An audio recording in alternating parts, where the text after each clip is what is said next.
10ನೇ ತರಗತಿ PUC ಹಾಗೂ ಪದವಿ ಪಾಸಾಗಿರುವ ಅಭ್ಯರ್ಥಿಗಳಿಂದ ಜಿಲ್ಲಾ ಆರೋಗ್ಯ ಮತ್ತು ಕುಟುಂಬ ಕಲ್ಯಾಣ ಸಂಘದಲ್ಲಿ ಖಾಲಿ ಇರುವ ಹುದ್ದೆಗಳಿಗೆ ಅರ್ಜಿಯನ್ನು ಆಹ್ವಾನಿಸಲಾಗಿದ್ದು, ಅರ್ಹ ಅಭ್ಯರ್ಥಿಗಳು ಆಫ್ಲೈನ್ ಮೂಲಕವಾಗಿ ಅರ್ಜಿಯನ್ನು ಸಲ್ಲಿಸಬಹುದಾಗಿದೆ.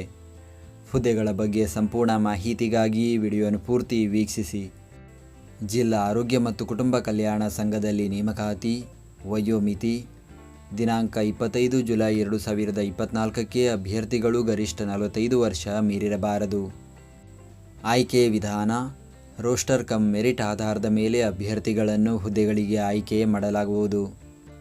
ಅರ್ಜಿ ಸಲ್ಲಿಸುವ ವಿಧಾನ: ಅರ್ಜಿ ಸಲ್ಲಿಸಲು ಬಯಸುವ ಅಭ್ಯರ್ಥಿಗಳು ಇಲಾಖೆಯ ಅಧಿಕೃತ ವೆಬ್ಸೈಟ್ ವಿಳಾಸಕ್ಕೆ ಭೇಟಿ ನೀಡಿ ಅರ್ಜಿ ನಮೂನೆಯನ್ನು ಡೌನ್ಲೋಡ್ ಮಾಡಿ ನಂತರ ಅದನ್ನು ಭರ್ತಿ ಮಾಡಿ ಅಗತ್ಯ ದಾಖಲೆಗಳೊಂದಿಗೆ ಕಚೇರಿಗೆ ಸಲ್ಲಿಸಬೇಕು.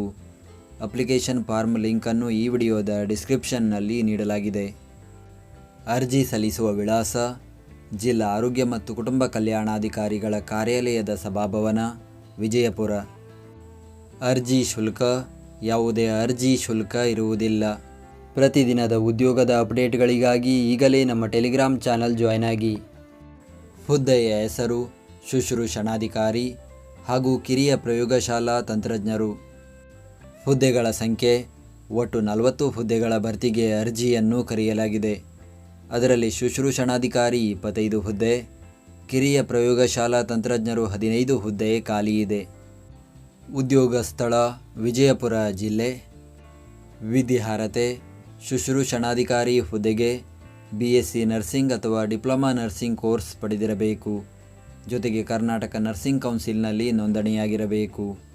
ಕಿರಿಯ ಪ್ರಯೋಗಶಾಲಾ ತಂತ್ರಜ್ಞರು ಹುದ್ದೆಗೆ SSLC ಜೊತೆಗೆ ಪ್ರಯೋಗಶಾಲಾ ತಂತ್ರಜ್ಞತೆಯಲ್ಲಿ 3 ವರ್ಷದ ಡಿಪ್ಲೊಮಾದಲ್ಲಿ ಉತ್ತೀರ್ಣರಾಗಿರಬೇಕು ಅಥವಾ ದ್ವಿತೀಯ PUC ಸೈನ್ಸ್ ಜೊತೆಗೆ 2 ವರ್ಷದ ಪ್ರಯೋಗಶಾಲಾ ತಂತ್ರಜ್ಞರ ತರಬೇತಿ ಪಡೆದಿರಬೇಕು. ಅನುಭವ: ಅಭ್ಯರ್ಥಿಗಳು 2 ವರ್ಷದ ಸೇವಾ ಅನುಭವ ಹೊಂದಿರಬೇಕು. ಅರ್ಜಿ ಸಲ್ಲಿಸುವ ದಿನಾಂಕ: ಶುಶ್ರೂಷಣಾಧಿಕಾರಿ ಹುದ್ದೆಗೆ ಅರ್ಜಿ ಸಲ್ಲಿಸಲು ಕೊನೆಯ ದಿನಾಂಕ 2 ಆಗಸ್ಟ್ 2024. ಕಿರಿಯ ಪ್ರಯೋಗಶಾಲಾ ತಂತ್ರಜ್ಞರು ಹುದ್ದೆಗೆ ಅರ್ಜಿ ಸಲ್ಲಿಸಲು ಕೊನೆಯ ದಿನಾಂಕ 3 ಆಗಸ್ಟ್ 2024. ನಾವು ನೀಡಿದ ಈ ಉದ್ಯೋಗ ಮಾಹಿತಿ ನಿಮಗೆ ಇಷ್ಟವಾಗಿದ್ದರೆ ನಮ್ಮ ವಿಡಿಯೋಗೊಂದು ಲೈಕ್ ನೀಡಿ ಹಾಗೂ ಈ ವಿಡಿಯೋವನ್ನು ನಿಮ್ಮ ಸ್ನೇಹಿತರಿಗೆ ಶೇರ್ ಮಾಡಿ.